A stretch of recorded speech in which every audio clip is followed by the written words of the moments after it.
The bedroom hasn't changed since they left. Stuffed animals on the bed, their clothes in the closet. Their grandmother won't change it. She says it still smells like them. Ansila and Nusila, ages 8 and 7, left their home in Kazakhstan to go to China with their mother, Adibah, in 2017. Adibah grew up in China, so she went back for a short visit to see some family and take a few classes in Xinjiang in northwest China. Her husband, Yestin, and young son, Nurmeken, stayed home.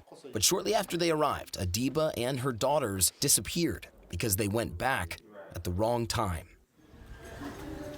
Xinjiang is the region where the U.S. says China has put up to 2 million people, nearly all Muslims, in detention camps over the last few years.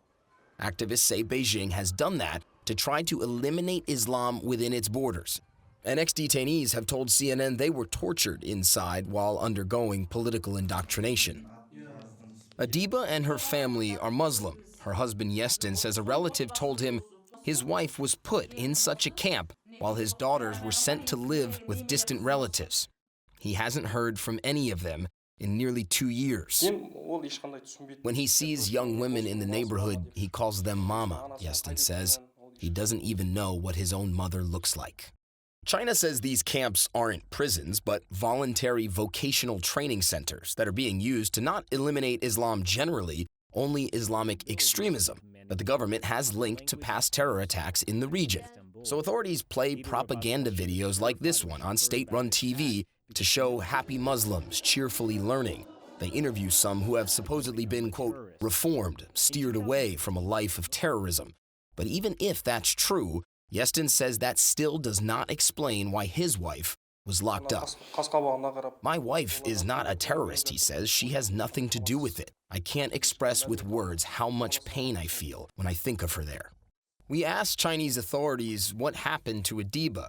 They did not reply to our question. So we went to Xinjiang ourselves, to some of the most remote parts of China, traveling thousands of miles in all. We went to 6 places, both to see what is happening here, and in one town, to try and find Adibah. Ethnic Muslim minorities have lived here for centuries, Uyghurs, Kazakhs, and others, culturally distinct from the Han Chinese who dominate the rest of the country. But now, every day, they're forced to prove that they're not a threat to the state. Cameras watch their every move, in some places positioned every 50 meters. While Han Chinese regularly breeze through the myriad police roadblocks, anyone we saw who appeared to be a minority got stopped. Racial profiling appears rampant.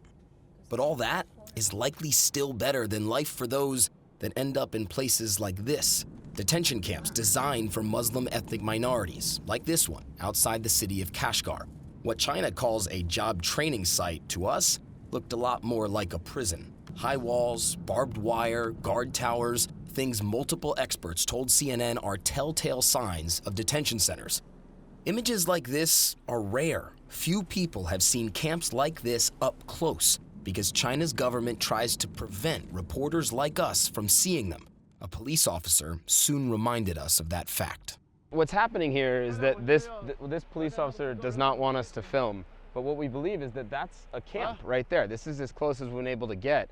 And right over there, we believe, are family members, presumably, who could have family members inside that camp, and they're waiting to see them. China says it has nothing to hide here, but not only do they obstruct attempts to film or go inside the camps, they also prevent us from speaking to those who know anything about them.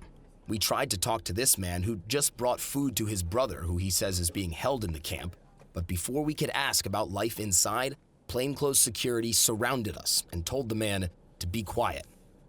There are camps like these all across Xinjiang. Nearly 1,000 miles away, we took a train to the city of Turpan to see another. Same type of prison-like walls, same kind of secrecy, and the minute after we arrive, same kind of police harassment.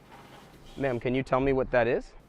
Is this something that you don't want us to see? Why you are here?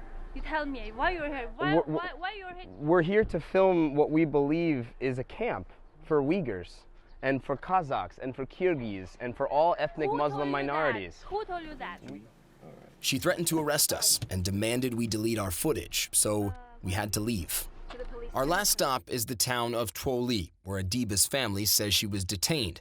Her husband Yestin believes she has since been let out of the camp and is back living with her daughters. But Yestin was told they can't leave China because officials took away Adiba's passport. He has no way to contact her and fears he could end up in a camp himself if he went to find her.